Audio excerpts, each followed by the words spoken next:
After facing 5 major career transitions, sometimes by my choice, sometimes by other people's choices, I found myself exhausted and overwhelmed.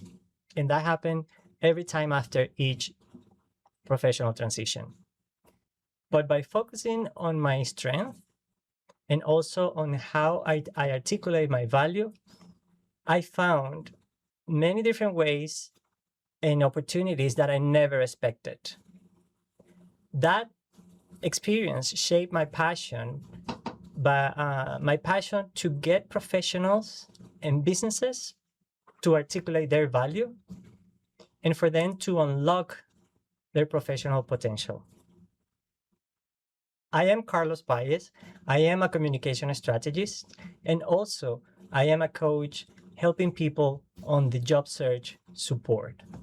And today, I welcome you to the Communications Office podcast, where we break the script to build your voice.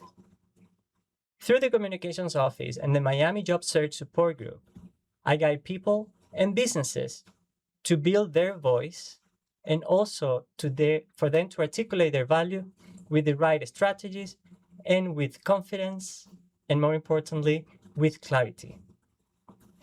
And we are today starting a new podcast series, which will do that for professionals using a framework of 4 pillars and using a narrative that will help you with insights and tips that is going to allow you to face a transition or when a crisis hit.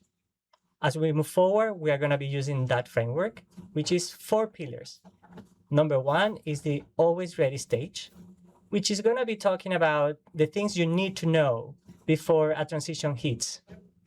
Also, we're going to be looking at the well-being stage, which are all the things that you need to do mentally and physically to achieve your well-being during a transition. Third, job search strategies, which is a very important topic, especially when you are doing a professional transition. And this will allow you to find and land your next role. The 4th pillar, and not because the 4th is less important, it had to do with learning and adaptation. And we are going to be talking about the opportunities of learning that will allow you to adapt to the changes of the current job market at the moment.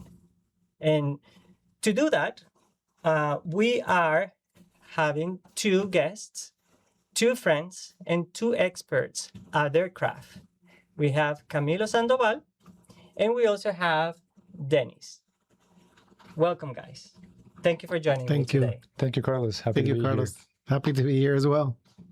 I'm glad. So, as I mentioned, we're going to have this conversation, but before we jump into the conversation, I want the audience to know more about you guys. So, Camilo, we are friends, we were colleagues, we work together in the QSI industry. And I know you are an operator and also you create strategies to improve the guest care experience. And you have done that for major brands globally like Subway, Popeyes, and also RBI, right? But that gives you a background working with over, I don't know, maybe thousands of restaurants and locations. So you have an expertise, and at the same time, you have done transitions between companies. So tell us a little bit more about you and reach and allow us to get to know you better. Yeah, sure. No, again, thank you for having us here, Carlos. Happy to share a little bit about myself. I think you did a great job starting with that, with my quick background. But yeah, I'm a professional in the operations sector, most recently in the QSR industry. As you said, we work together in one of the main QSR companies in the country, in the world. And besides operations, I've also worked with the guest care departments. I led the guest care department for one of those QSR companies, more specifically for the Latin America region, where we used to work together. So yeah, that's me in a nutshell. I love sports. I like to travel in my free time. That's a little bit more like, giving you a picture of who I am as a person. I have a son. He's 5 years old, so keep him busy with that as well. And yeah, And just happy to discuss. and having a family is a very important element that we need to consider in the topic that we are going to be talking today and on this journey. And Dennis, you are the managing director of Coil Wealth Management, a firm that helps individuals, families, and businesses to build, preserve, and transition their wealth. And you have here their wealth into retirement with financial confidence. I absolutely love that term of financial confidence because it's precisely is a combination of emotional and also, I would say, technical capabilities and expertise you bring to the table. And you have over 20 years in that field, and not only helping people build their strategies, but also you teach. You teach at FIU precisely that topic, personal financial wellness. And you also have a podcast. Yes, I So tell me more. Well, thank you, Carlos, for the invitation. It's a pleasure to be here with you as well. Thank you for the audience. I've been doing what I do for 20 years. So I started, I guess, when I was 16. No, I'm 46 years old. I started young in my career. But what I do every day is helping clients go through transitions. And most of those transitions involve money and emotion. And when you go through job career changes, and when you go through changes in your life, money is usually at the center. People have questions about, what do I do with my 401k plan? What do I do until I find my next job financially with the funds or the little savings I have? Or to the extreme where, okay, clients are now looking to retire. What about Social Security? What happens if I die with my partner? I have a child as well, so I can relate to you. You're always not just thinking about you, but also your family. Yeah. And I now think about my son. He's 12 years old, growing, and if I'm not around, I'm the primary provider in his house. So how do I protect them? So these are questions that a lot of people, families go through when they go through transitions. Exactly. And because this is what I've been doing for the last 20 years, I develop an expertise, and that's why I teach that at FIU, more on the MBA level, on how to take the theory into practice. Because it's one thing what you learn in school, it's one thing what you learn in the job, but then another is when you're actually doing it on the day by day. It's totally different because you're also dealing with the human element, which is dealing with emotions. And transitions sometimes can be hard. Yeah, they are hard. They are hard. Definitely. Yeah. They are absolutely hard. And with that, let me say transitions are not only hard, but it's a roller coaster of emotions. Yes. One day you might feel very excited and hopeful, and the next day you feel like you don't want to get out of bed. And that happens when you are facing uncertainties, right? And you say a couple of things. It's not just emotions and also financial, and I would say strategies, right? At different levels. So let's start the conversation with that. Like, let's look at the emotional part and the heavy part of transitioning. So, Camilo, for instance, when you were in your roles, were you able to see that the transition was coming? There was a moment where you realized, oh, it's coming, or just happened, and when it happened, how did you feel? Yeah, no. Looking back, there might have been at the moment. Sometimes you don't realize that those little things were kind of like flags, things that were being, little notices of things to come, because maybe you're too worried about work, about your daily life and everything. So to that, I would say you have to always be paying a lot of attention to those little things. But yes, to your point, in one of my roles that was eliminated through a restructuring in one of the companies, again, looking back, I see now I see some things that I should have noticed better, that could have led me to know what was going to happen. But I was not actually, no, I wasn't completely ready. It came as a surprise. Kind of. At the same time, the company was going through a big transition, so you know that something might happen, but at the same time, you think you don't believe it. Right. You don't believe it. You think it's going to happen to the one next to you, but That's not to you. exactly right. Yeah, you don't think like, oh, that could happen to me. The good thing is that, at least personally, I have always been very. I like to be careful and have an emergency fund. I'm a big fan of personal finance. So I know about that. I definitely you know about this. We've talked about this many times. So I know all about an emergency fund and being prepared, especially when you have a family, when you have kids, when you have people depending on you, to have that part of your life ready in case that something happens. So even though I was not really expecting it to come, I was ready. I had my emergency fund. You know, some people say you'll be able to tell us more, Dennis, but to have a 3 to 6 month emergency fund, I like to have a 12-month emergency fund, just in case something happens. That's peace of mind. You're buying peace of mind. You're buying peace. You're buying tranquility and support. Correct. And not only that is, then you can actually be picky through your transition of where you go next.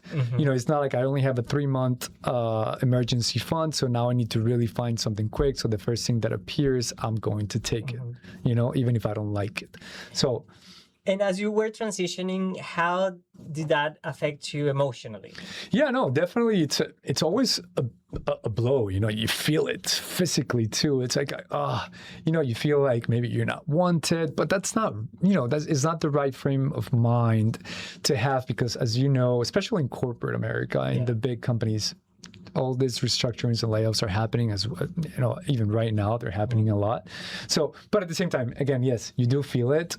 It's disappointing, makes you sad, and like you said before, there are days that you're just gonna want to be in bed and not do anything, and then other days you do feel hopeful. So, you know, I would say it's just let those first days of disappointment, you know, take their course and settle, and then things will look brighter, you know, a few days later. And then the most important thing for me that worked the best was obviously knowing that I had my emergency fund, my plan ready for something like that, if something like that were to happen, but also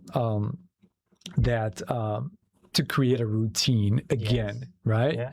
Because if you just go like, I don't have a job and I'm just not going to do anything. No, you need to have a structure. You need to have a structure, definitely. And hold that thought for a minute, because I want to turn to Dennis to give us another perspective here. So we talk a little bit on the emotional part, saying that it's a roller coaster of emotions, that sometimes we want to get out of bed, sometimes we don't. We want to plan, we don't know how to start. But we also see signals. Yes. Right? So tell me about those signals. What, from the financial point of view, what are those signals that we need to be paying attention to? Thank you for the question. And I can relate. I mean, in my practice, we share with our clients a budget that before we engage with our clients, we give them homework. And we give them a deadline of when we need the homework done by. And the budget basically helps people understand what are their expenses, what are their income. Especially is helpful when you go through transitions. You want to know your numbers, because knowing your numbers gives you a little bit of security and peace of mind. And typically in my office, we recommend 3 months of monthly expenses to 6 months, depending on your expenses and your life circumstances, to have it available in a money market or liquid fund that's available. Right. I think 12 months is a little bit of the extreme, but I can respect that. You know, some people feel comfortable having $100,000 in the bank. Some people feel comfortable having 20,000, but the rule of thumb is 3 to 6 months. And I'm glad you brought this up as to the little shot in the ego, because this is what I go through every day. So just before coming to this meeting, I was speaking with a client that his plan was to retire next year. Well, in our conversation today, he said, you know, the company that I'm working with is restructuring, and it's likely that they're going to let me go maybe in 2 months. So that changes his whole perspective. And he's not willing to start back again to work because his plan was to retire. So it helped him to talk about it. It helped him to just let it out. because usually sometimes we get to internalize things and get in our own world. But it helped him to have the conversation with his wealth manager to say, it's okay if you retire in 6 months before our schedule. Right. We were preparing the last 2 years for this moment. So 6 months earlier, 3 months earlier, it's not going to change things. Right. So it is okay. Yeah. But knowing that you had your budget, knowing that you have things in place, helps you sleep better at night. Oh yeah. And then having the saving emergency fund is key. I mean, it's really important. 100%. And I'm happy to share that with your audience. That would be I'm happy to perfect. send it to you. It's easy. It's a format in Excel. It completes in one page. It prints in one page. It does the calculations for you too. Amazing. So I'm happy to share it with you guys. So you can. That's amazing, because I found something like that online for some people that I follow in personal finance, that they give one of those Excel samples for you to have your budget, write down your expenses, and have a plan to okay, I need 6 months of this, right? But there is a difference when you find it online and you get it from someone who actually knows about it and is able to guide you through it. And sometimes we feel like, oh, we're not going to reach out because now I don't have a job, therefore I don't have an income, so I cannot pay for that. But sometimes, believe it or not, even if you have to invest a little bit on financial advices or any type of a strategy, that will save you money later on. The thing is, we get a little bit afraid. Correct. Afraid. And Dennis, you did mention two words that are striking in my head and they keep coming back. One, you say preparation, which is investing on the preparation. It will allow you to have that peace of mind and sleep at night. That's something that you just say. And the other word that you used right now was restructures. And that goes back to the signals that when we are in the corporate world or any type of job, we need to look at what are the signals in the work environment that are going to tell us, hey, get ready. Hey, be prepared. Hey, something might be coming. So I heard that from your client, it was the signal, we're going to go through a restructuration in the office. And he's immediately thinking, oh, I might be let go. So, Camilo, since you've been in the corporate world recently, and you are still in that environment, what are those signals that you see on a daily basis? And you kind of touched base already, but if you were to choose some of those that you experience or you have seen someone else experiencing, what are those? In my case, what I've seen is, and just like how Dennis was saying about his client, when you see a big company like where we were, and you know that there's a private equity coming in and buying the company, and they're talking, and even if they say we're not going to make changes, things are going to stay as they are, because that's exactly what they said. Remember, Carlos? You know that the restructuring is coming, especially in cases like that. So when you see that kind of change in a company, be ready. Be ready. But not only that, you don't have to wait until you see that to start getting ready. You need to be ready before that. Exactly. Okay, that's what I've learned, and thank God I was ready for that. I did prepare myself, but what I go back to is, I think of people that might not have been ready, and that would have been, if I felt bad, even if I had my emergency fund and I was kind of ready for that, imagine someone that didn't. So that's why it's so important to be ready. Yeah, indeed. Preparation. And one of the key messages for this episode is the always ready stage, which are all the things you can do even before a transition start or even before a crisis hit. And once you have an idea of what are the steps that you want to do or you can do, that will, as Dennis says, allow you to sleep better at night. So, Dennis, also, Camilo is telling us some signals. So in your opinion, what are the signals that people or your clients you see they are missing, that they don't see, but they should have? if you are the highest paid employee in a company, that should be a signal in itself. Because if you have a company that's coming to restructure, the first thing they want to do is save money and costs. And an individual that has a high salary, it's overhead. It's a big expense for a company. So if you're the CEO, if you're the VP, if you're the managing director, and a company comes in to take over, you're the biggest cost saving that the company can do by eliminating your position. So that would be, to me, a cue. And speaking of that, I'm helping a doctor transition. He's a CEO of a small health company provider in Miami Beach, and he's the highest paid employee, and he has been for the last 15 years. And he's already starting to see the signals that there's a lot of consolidation in his industry, and that is going to happen. And naturally, he's not thinking that. He thinks, okay, they're going to need me because I'm the boss. They need me to make any transitions because without me, they're not going to be able to do it. It's quite the opposite. It's quite the opposite, yeah. They actually, if they're going to take over, they're going to bring their own processes, procedures, their own people. And chances are, and I actually had that conversation kind of like how we're having it, you're the first person that they're going to let go because they can bring somebody that's younger, more hungry, and that will work for twice the amount, many hours with maybe a third of what they're paying you. And that kind of click. So those are like risk factors, right? Risk factors. And the moment we start getting educated about those risk factors, the more empowered we are, actually. And I also would say when you are the highest paid, yes, you are at risk, but also other people are also at risk. And they probably need someone that goes in a different direction. They need a new set of skills. And when you see that type of changes and consolidations, you said the word consolidation, when you start seeing those, that's the moment that I have to be honest. At that moment, you are supposed to be already ready. Yes.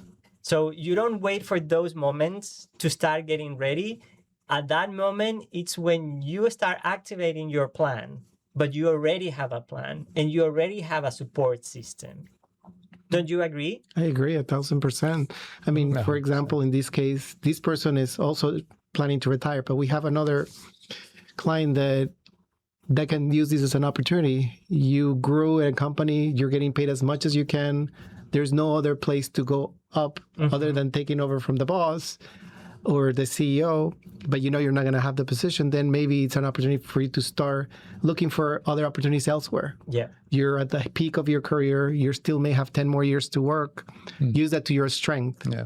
You know, when it comes to negotiate for a new salary package, for a new contract, that can be something that you could definitely take advantage of. You know, leave before things go south. Yeah. Yes, definitely.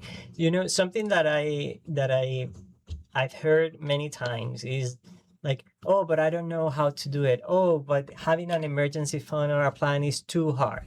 It's too difficult. For some people, it could be difficult. And with that in mind, if you were to think of how to start, 1 and 2 steps, not even 3, 1 and 2, what would be your recommendation? Or what are your thoughts about that?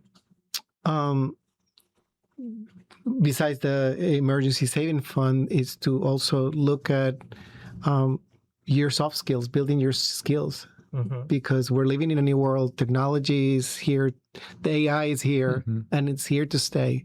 So it's a great opportunity for you to refresh the skills that you have, upgrade them if it's necessary for the next opportunity that you have. And those will be the 2 things that I can share. And maybe if I can even add a third, look at benefits as a whole.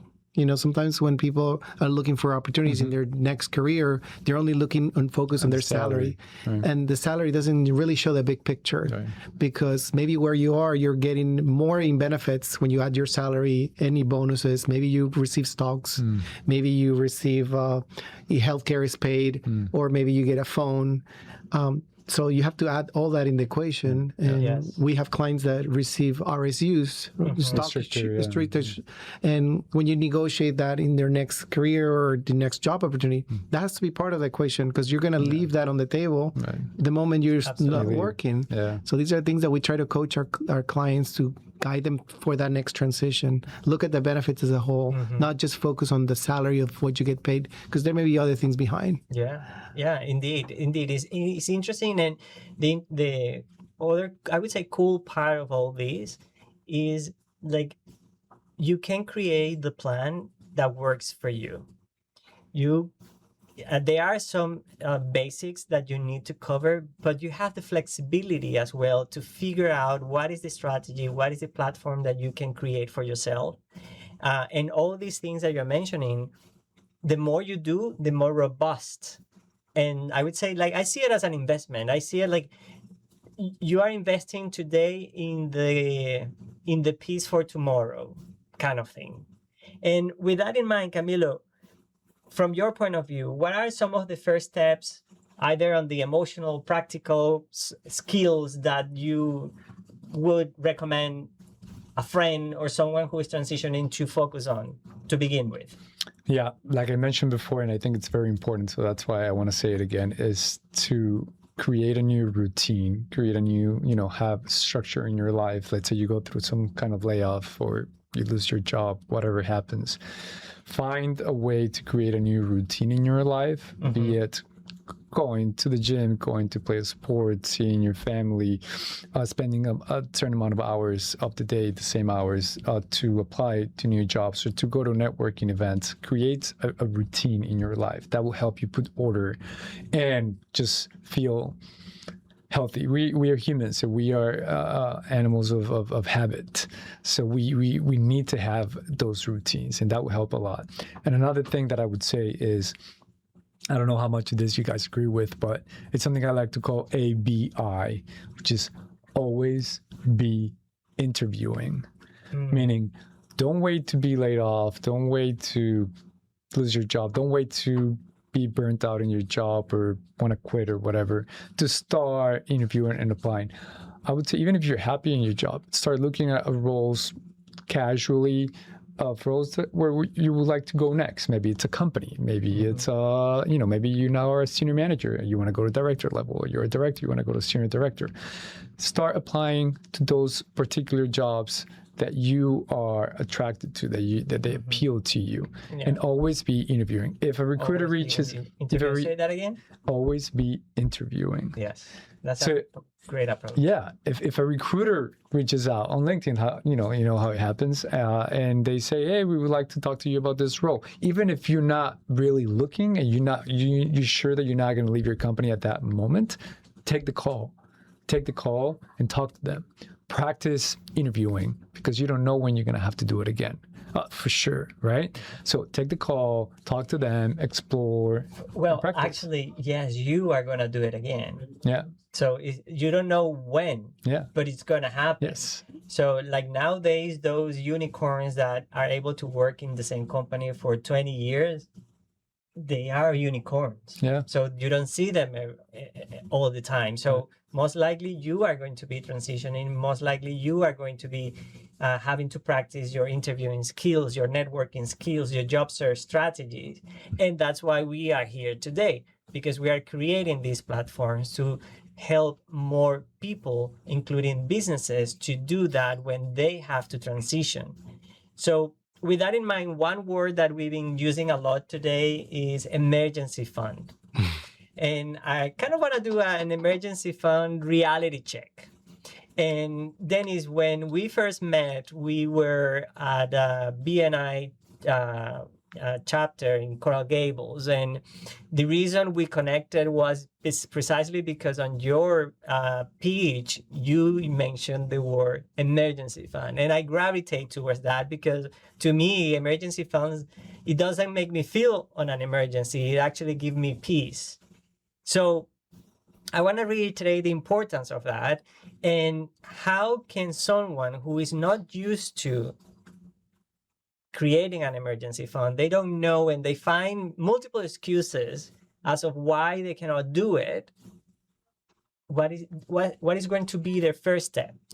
I have a very close friend that started to do her own thing, and she was selling.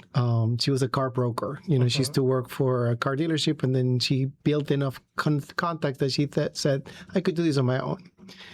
And when you sell cars, it's a commission base. Your income can go up or down, but she was built enough of a network that she felt comfortable. But then the month happened that she went on her own. The first month she did okay. The second month, she didn't have any funds to cover her rent. Oh, wow. So that was a lesson that people sometimes have to go through experiences that are stressful enough that make them realize, not everybody, of course, that it is important to have a saving emergency fund that should equal 3 months of my expenses, especially if I transition into a career that I don't know where my revenue will be, if it's a sales job especially. Yeah. And now that she's doing it, that she went through that experience, now she has 3 months of savings. Amazing. So she knows that, and just to give you perspective, because you mentioned you wanted to add it, if you spend $5,000 a month, okay, once you do your budget and you say, okay, it's $5,000 that it cost me to live in South Florida, then you need to have $15,000. If you spend $10,000, you should have at a bare minimum $30,000. And that's just to give your audience a perspective of how much money you should have in your saving emergency fund. Once you have that, then it's easier. I'm not saying that it's going to be difficult, but it's going to be easier to go through your next transition. Exactly. And it'll be just much better. And then if I may add to that, would you share? Go ahead. I believe that your net worth is also your network, who you know. When I went through the transition of doing my MBA, I had the opportunity to work at Truist, which used to be then SunTrust, and that led me to open my own practice. But I didn't get a call from a recruiter. It was just who I knew that reached out to me for that position, and it was an excellent career opportunity for me right out of my MBA. So I would say to your audience, to continue to hone in on who you know, the people that you went to school with, the people that you did your MBA, the people that you did your bachelor's, the people that even your coworkers, to just stay in touch with them, you know, because they may open up the doors for your next career opportunity. But if you don't stay in touch with them, then you lose the opportunity to potentially that helped me interview and have the opportunity for the next career that led me to open Core Wealth Management. But maybe your audience can benefit from building those networks. Yeah. And they already may know, like you both know each other from your past careers. Maybe you have other mutual connections, that other people that can help you. Yeah. Yeah, and there are many different opportunities for networking. For example, one of the things that we created, or I created early this year, was the Miami Job Search Support Group, which is a platform, a community-based, free community-based gathering where professionals come together to support each other. So we have a learning moment where people get to know the strategies. And I will welcome you to that group, because the information you hold, and also Camilo as well, that you guys know, is beneficial to the people that are there, and people that is probably wanting to be there, but they haven't found us. So you're going to see also where to find us on the screen. We have a website. And this framework, and let me go back to the group. So the group allows you to learn those strategies, also provides you the networking platform that you can come in and say, hey, this is what I do, this is who I am, and I'm looking for this type of help and connections. And yes, I'm 100% with you that keeping your network active every single day, even if it's just a text message, that will, again, is an investment for the future. Yeah, if you want to see it that way. But if you want to see it today, you're keeping in touch with your friends, right? And building your network. So it's a great reminder, Dennis, and I thank you for that. And in your view, Camilo, what would be some of those steps that you want to reiterate for people to think about?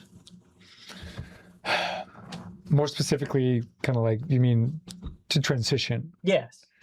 Or to get ready for a transition. Yeah, you want to add something more? Yeah, no, I think the most important thing is and I want to say it again, is to always be ready for change, because change is the one thing that never stops.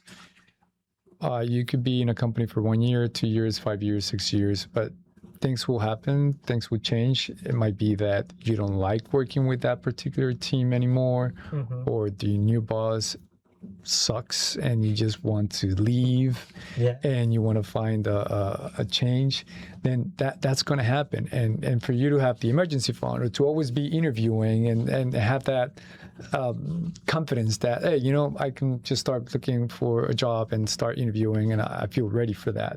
So it's just always being ready for change to come. I think that's the most important thing in my mind. Indeed, getting ready to change, it means all the preparation and all the support system that you build. In order for you to do that, we have a framework of these 4 pillars. And these, as I mentioned earlier today, this podcast is designed to help you create that framework or learn more about the framework, to create your own plan and a roadmap that will allow you to face these transitions, hopefully before they come. And as we are going to be learning more on identifying those signals that we were talking and you guys share from experience. And I'm sure we all, when we hear these things, we say, well, it's going to happen to the person next to me. But guess what? It could happen to you. And the moment you get ready, you will have the opportunity to navigate it better. At the same time, and for those that are transitioning today and were not ready, also, I have a message for you. If you are not ready, don't lose hope. Why? Because there are also resources locally here in the Miami area that could help you have access to resources that will allow you to navigate the situation. There are resources that it can help you pay rent. There are resources that could help you get the training you need to elevate your skills. So we are going to be talking about that in the next episodes, also with local organizations that are specializing on that and creating a platform for those that were not ready. And even if you are ready, sometimes you need those resources, and those resources are also available. And one of those resources we have him here is Dennis. So Dennis, as we wrap up today, how can people contact you? How can you be they can get to you, and how can you help them? And how, Sure. So for any of your audience who's watching these podcasts, if you would like to have a complimentary review on where you are financially, we're more than happy to schedule a 30-minute financial strategy session at no charge or obligation. You can find me at www.coralwm.com. Again, www.coralwm.com. And we're more than happy to provide you a consultation as you make these transitions. Happy to share with you on our budget spreadsheet that we use. So we're more than happy to provide that support at no charge or obligation. So you have another tool for us to help you. Thank you, Dennis. Thank you, Dennis. And Camilo, if people want to contact you, if they know your expertise, they want to say, oh, I want that operation guy, or I want to know how he did his own plan, because it was very organic. It was, yes, you use techniques and you got people, but also you have done, and I know this firsthand, that you have done an amazing work on preparing for transitions and navigating them and all that. So how can people contact you? Best way to reach me is LinkedIn.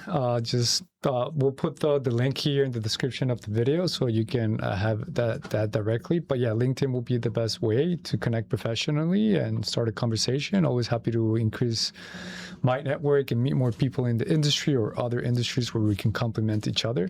And then most importantly, take advantage of Dennis's offer to to study your finances and see where you are. Because again, for me, the best thing was to be ready for that transition, even though I didn't know it was coming right at that moment. So do that. Don't wait till something happens to start thinking about your emergency fund or what you need to do. You need to do that now when you have a job and you actually have the money to start putting it aside. So be ready. Thank you. Thank you, Camilo. Thank you, Dennis. And this is a journey that it doesn't have to be hard, but it have to be intentional. So the more you invest today into it, even if it's just little, it will allow you to navigate not just a professional transition, any other transition. This framework will work for you, and you have available that framework through the Miami Job Search Support Group. Also, I provide coaching in terms of communications and how do you articulate your value and those strategies that can help you achieve success. So those are resources that are also available. So with that, please stay tuned. We are going to be talking about the other pillars of this framework in the weeks to come.